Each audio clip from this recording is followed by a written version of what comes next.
Hey, I'm Andy. If you don't know me, it's probably because I'm not famous. But I did start a men's grooming company called Harry's. The idea for Harry's came out of a frustrating experience I had buying razor blades. Most brands were overpriced, overdesigned, and out of touch. At Harry's, our approach is simple. Here's our secret. We make sharp, durable blades and sell them at honest prices for as low as $2 each. We care about quality so much that we do some crazy things, like buy a world-class German blade factory. Obsessing over every detail means we're confident in offering a 100% quality guarantee. Millions of guys have already made the switch to Harry's, so thank you if you're one of them. And if you're not, we hope you give us a try with this special offer. Get a Harry's starter set with a 5-blade razor, weighted handle, shave gel, and a travel cover, all for just $3 plus free shipping. Just go to harrys.com and enter code FACE at checkout. That's harrys.com, code FACE. Enjoy.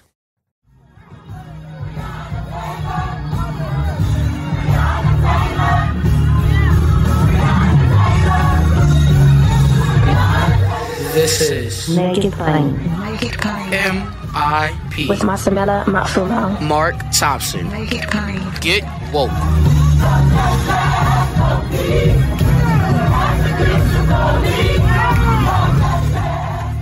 You're listening to the best of the best of the best of MIP. With honors.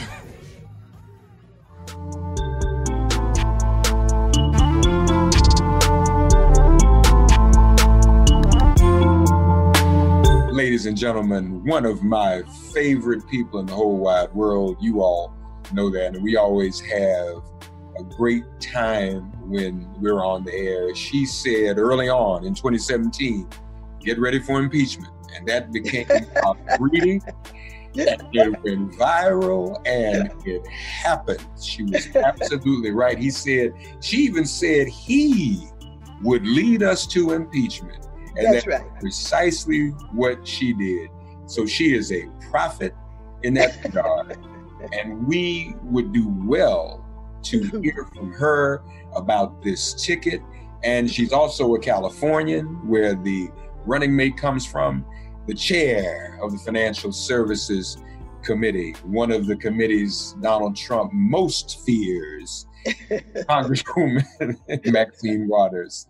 Thank you so much, Mark, for that very generous introduction. And I'm delighted and excited to be with you today because, we have just experienced a historic moment in the history of this country with the selection by the nominee of the Democratic Party for his vice president, Kamala Harris. And so this is an important time and an important day. And for me, it's a moment of appreciation and joy because this pandemic is devastating. And all of what we're trying to do in Washington, D.C., has not worked as well as we would like it to. And we're in the midst of negotiating the HEROES Act, where we're trying to get more resources out to our children and our families. And we're running up against the Republican Party, and they simply do not care. And so this is a moment of kind of relief and joy. And I'm happy. I'm happy that the selection was made. You're talking about the prediction of the impeachment. I predicted Kamala Harris also. You did. You sure did. Yes. Honestly, you are a pioneer and really a groundbreaker yourself in politics for African Americans, African American women, and in California. If not for some of the groundbreaking accomplishments that you made happen in that state. In other words, if there was no Maxine Waters, as far as I'm concerned, there would be no Kamala Harris. She's a beneficiary of glass ceilings that you broke in your political career. Well, I have been very fortunate. I went to the California State Assembly, where I joined up with Willie Brown and some other very progressive, strong leaders, and I became a Democratic a chair at one point, Democratic whip at one point, and I was able to, get some landmark legislation divesting our pension funds from doing business in South Africa and joining with the ANC and bringing Nelson Mandela to California. That was historic. Also, I had legislation that opened up affirmative action so that I brought in asset managers, African Americans from across the country, and got them involved in what I called an emerging campaign that I put together so that they could begin to manage some of these huge funds that we had in our public employees pension fund and in the teachers retirement fund. And many of them became very wealthy. They were able to hire other people and to help to create wealth in our communities. I also did police reform. I challenged Daryl Gates. I organized women. We marched on them. The first case that we had was a woman named Eula Love.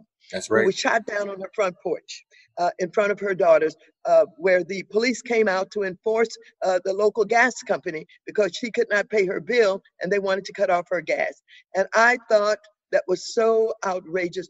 My heart was so broken by what happened to her. I started organizing then, challenged Daryl Gates, and I've been working on police reform one way or the other, up through Rodney King, when I tried to explain to the world that many of the women who were out there, some of whom were, trying to get food and trying to get shoes. I said, these are not criminals. These are people who have been dropped off America's agenda. And so, yes, I have been a party to and involved with others who always had a progressive agenda and who always was willing to be confrontational and basically take the consequences of that and understand who we were and just keep moving and keep struggling and fighting. And I am so proud to live at this time, to see the protests that hit the street after George Floyd.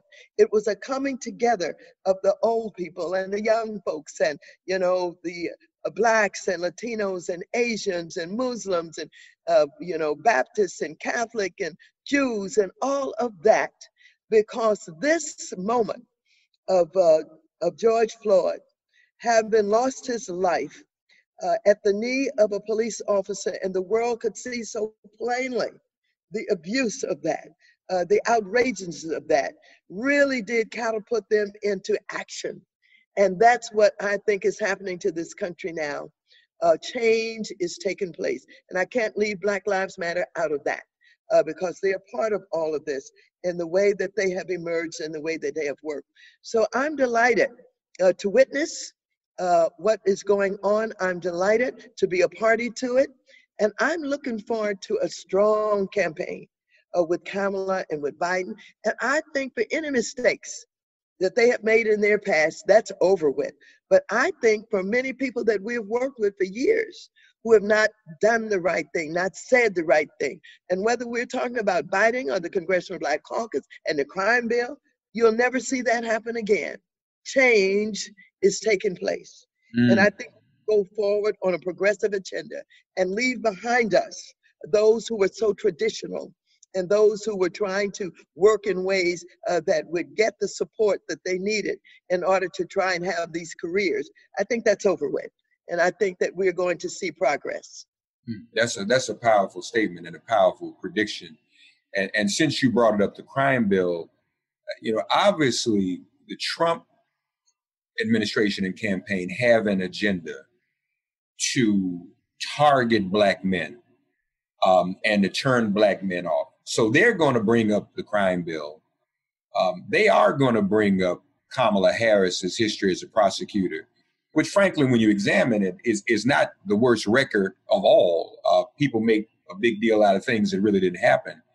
But tell us a bit more about your feelings about that. Do you think that voters on our side and those we need to win over are of a frame of mind that whatever their feelings about those past issues are and were, that they really are ready to move on and prioritize getting rid of Trump? I really do. And I really do think that Trump has defined himself. He's a racist. He's a liar. He's a deceptive human being. He's a divider. All of the worst things that you could see in any human being. He is a flawed character, and that's undeniable. And I think people kind of see that. Even the people that support him, they know who this man is. But for those who voted for the crime bill, and he can come up with all of the legislation that he would like to put out there to talk about being tough on crime. The same people, many of them who voted for the crime bill, they'll never do that kind of thing again.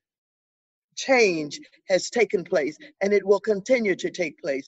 I'm extremely optimistic, not only legislators, but people out there, the voters, in various communities. I think that they've been touched by what they have seen. And I want to tell you, the video that I saw that showed us more about what happened with George Floyd, even before the knee was on his neck, and the way he was pulled out of his car, the way he was crying, the way he was begging, the way he called on his mom, the way he knew that he was going to get killed, that he was going to die. It has shaken us to our very core. And I do think that change is taking place by many of the people who never thought that they would be supporting police reform, for example, pay equality, talking about openly racism. You remember when the press couldn't even use the word racism and didn't use it? So I'm feeling extraordinarily optimistic, and I don't care what Trump comes with. I believe that we're going to defeat him. And I believe that when we take a look at what is happening up in New York with that Southern District, that they have the goods on him. And that, I do believe that when he is not reelected, that he could be criminally charged with the crimes that he's committed, and that he could go to jail. Do you have, since you brought him losing and getting kicked out of office, do you have any concerns that he is not going to leave, that he's going to try not, that he's going to have to be carried out of the White House? I do. I have some concerns because he is doing several things now. First of all, he retweeted something where somebody tweeted that there may be a civil war if he is not reelected. And he retweeted that, which means that he's buying into that. Secondly, I believe that he has shown us that he's willing to do the unthinkable as he tries to have his way and to win on the issues that he cares about. We never thought that we would have a president that would openly embrace Putin and Russia, given the history of Russia. We never thought we would see a president who would not only embrace Putin and Russia, but would defend them and would not speak out against them, even though they knew that he had undermined our democracy. I want to tell you, to the left and the right, people stand up for the democracy for the most part, and to have a foreign entity that hacks its way into your Democratic Party and even your Republican Party, and who now is known to be interfering with our election, and you still cannot condemn them, and you stand up. We never thought we would witness anything like that. And then, of course, he's shown us that he loves the kind of power that a dictator exhibits and a dictator has. For example, he loves Kim Jong-un because he's in total control. And he likes the idea of him being the commander-in-chief, controlling the military. And he wanted a parade with all of the machinery and the equipment and the tanks and everything, in Washington, D.C. And then, attacking our protesters, he rolls out with the military beside him, basically gassing, So I do believe that he may try it, because he's already saying that the elections, the Democrats are going to have a fraudulent election, that all of these absentee ballots are going to be fraudulent. And so he's given us some indications of what he's capable of. And I wouldn't be surprised that he has to be taken out. The senators on the Senate Intelligence Committee who are asking for information they've learned recently to be declassified about what Russia is doing now for the 2020 election remind me of you in 2016 after you all had that classified briefing with James Comey. And you said, I can't talk about it. But let me just say the FBI director has no credibility. That's right. It was clear because obviously we learned later what you knew early. Yes. That he was not announcing to the public what Russia was doing and that he was investigating. That's But right. he announced to the public that he was investigating Hillary Clinton. So when I hear them say that, it reminds me of the concerns you raise, and we ought to be concerned about it. But back to Kamala Harris, you predicted she would be the nominee. Yes. Why is she the best nominee Joe Biden could have chosen? Well, I do believe that, arriving to the point where you will possibly be on the national stage of this country is a big moment. And so much is going on that you have to understand, that you have to manage. And so I think that it really does take some experience to do that. It takes you having gone through, the tough times and the good times and the bad times and the unknown times and all of that. She ran in the state of California, was reelected twice. This is a big state, and it's a diverse state. And in order to do that and to be successful at that, you have to know kind of what you're doing and understand how to deal with diversity, etc. In addition to that, she was elected to the United States Senate, and she came upon the scene well prepared. As a prosecutor, she was able to drill down in her, efforts to get those witnesses to reveal, really what was on their minds and what they had done, and take apart what they were saying, and that was extraordinarily impressive. But the other thing is this: for an African American woman to choose, the career that she chose was unusual. We were not choosing careers as prosecutors, as district attorneys and attorney generals. That was basically the domain of white men doing that. And we've had a lot of problems in that area getting justice because of the way that they have managed to keep us out of being treated fairly. And so she comes from that, jumps into and get elected to the United States Senate, demonstrates her capability and her competence, sitting on that Judiciary Committee. But then she said, and I'm running for president of the United States of America. And that takes a lot of confidence.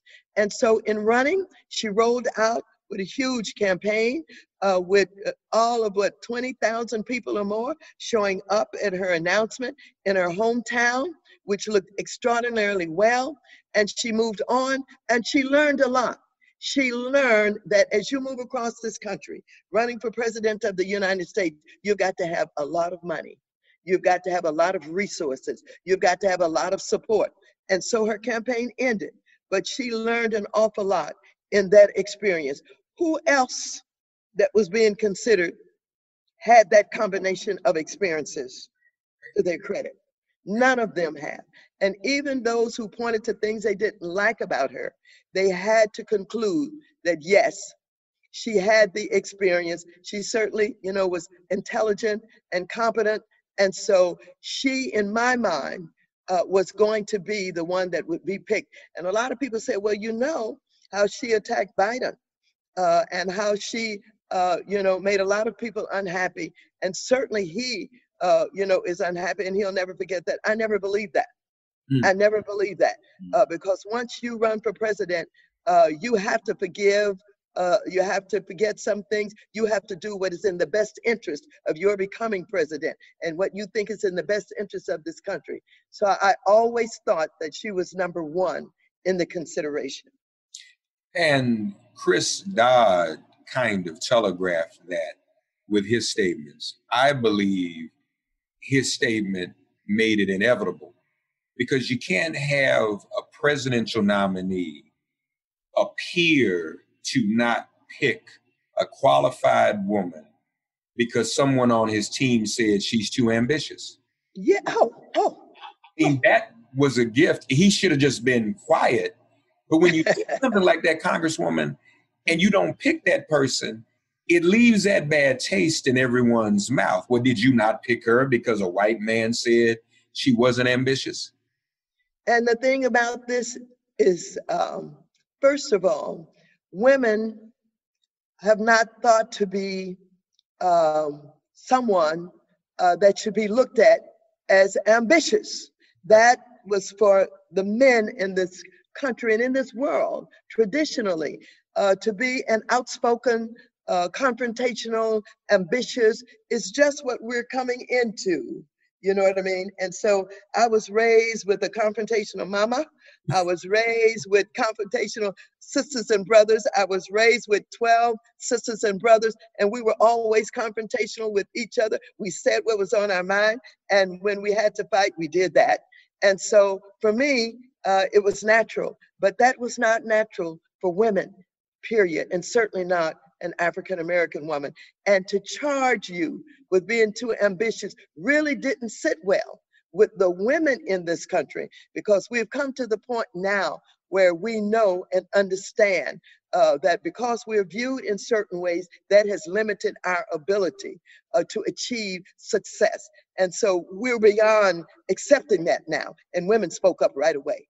Yeah, and you would think people would get that because you were not beloved for being quiet. You know, you were beloved for being ambitious and speaking truth to power. So your race, talk to us about your race. Folks, we need to be prepared to help Congresswoman Waters too. Don't take anything for granted.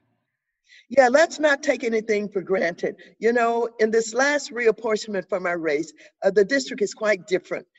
We have 22% Blacks, we have about 46% Latino, and the rest is a combination of white and Asian. I think our Asian population is about 15%, and the rest is white. And so we have a conservative element in our district.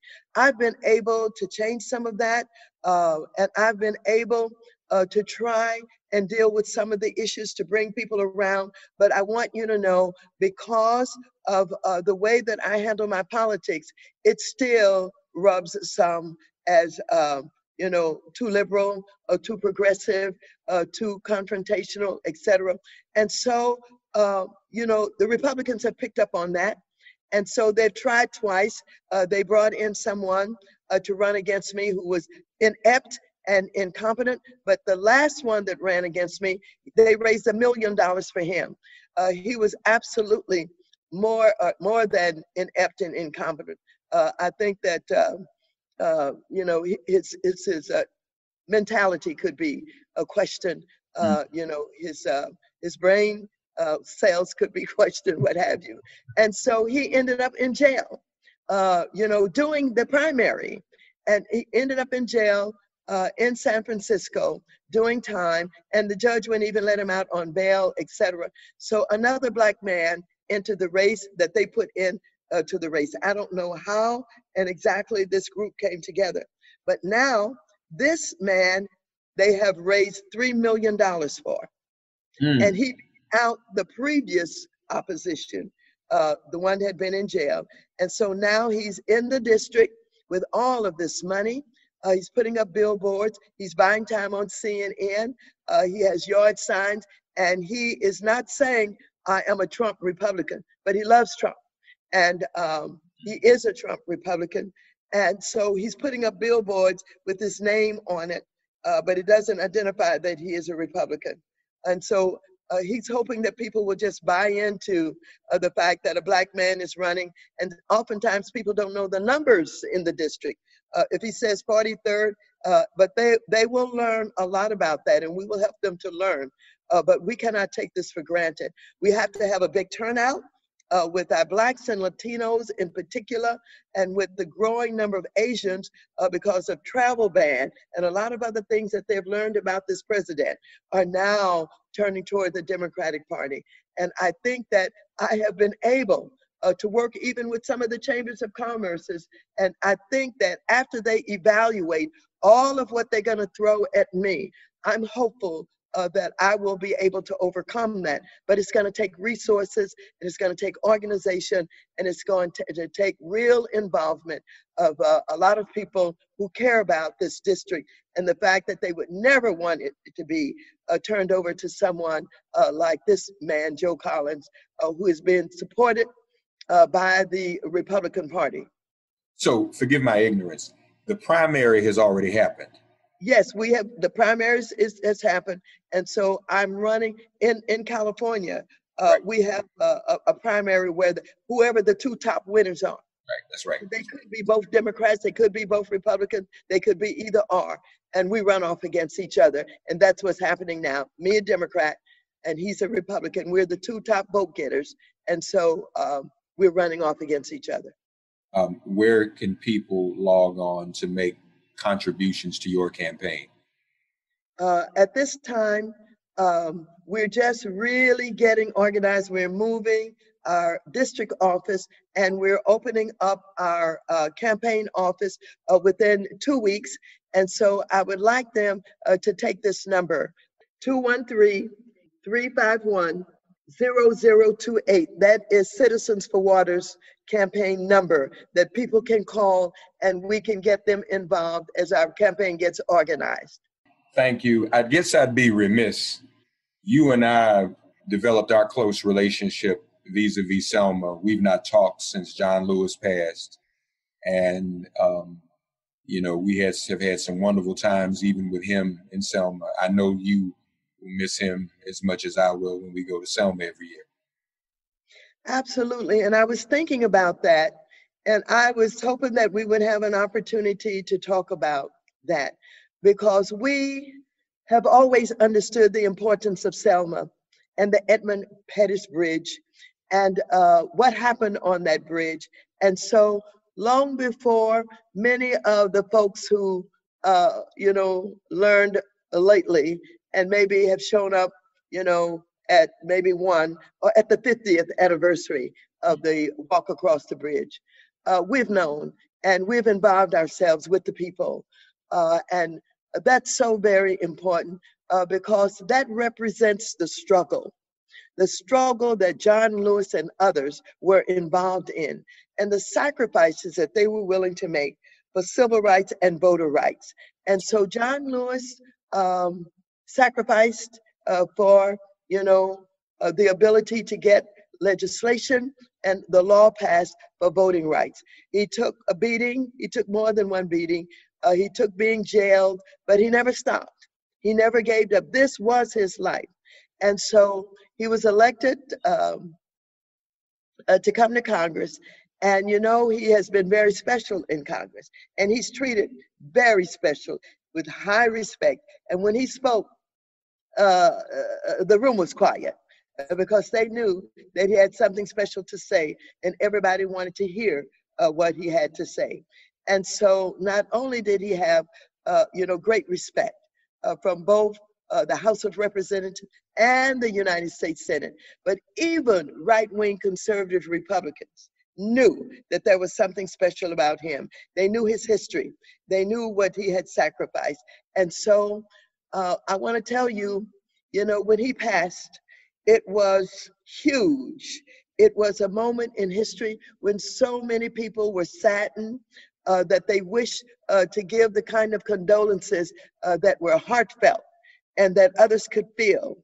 And so I've never seen the press as generous as it was, and for as long as it was, all of the majors, all of the locals, all of the print media, all of the, televisions, I mean, they gave him his due. And I was so proud of that.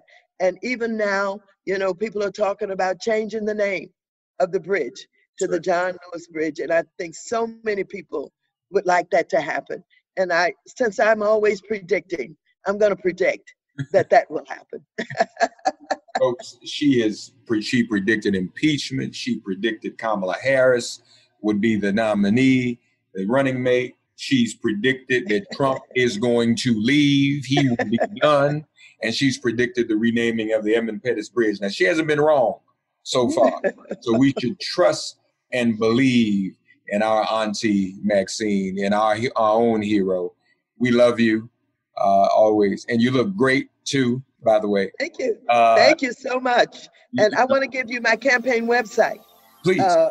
It is Maxine Waters for Congress.com. Very simple. Maxine Waters for Congress.com. That's our website. And thank you for, your generosity. Thank you for being my friend. Thank you for what you do every day and what you have done for so many years. You've been on the case. You're one of our talking drums that's willing to speak truth to the power. And that's why I think we get along so well. I love you and I appreciate you.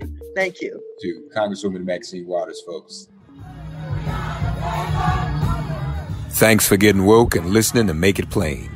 Please remember to listen, like, subscribe, and wherever you get your podcasts, please give the show a 5-star rating. And please do spread the word.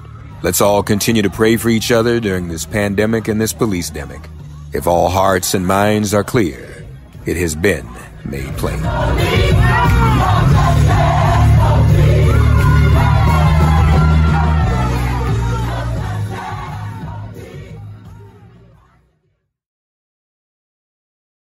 Hey, I'm Andy. If you don't know me, it's probably because I'm not famous. But I did start a men's grooming company called Harry's. The idea for Harry's came out of a frustrating experience I had buying razor blades.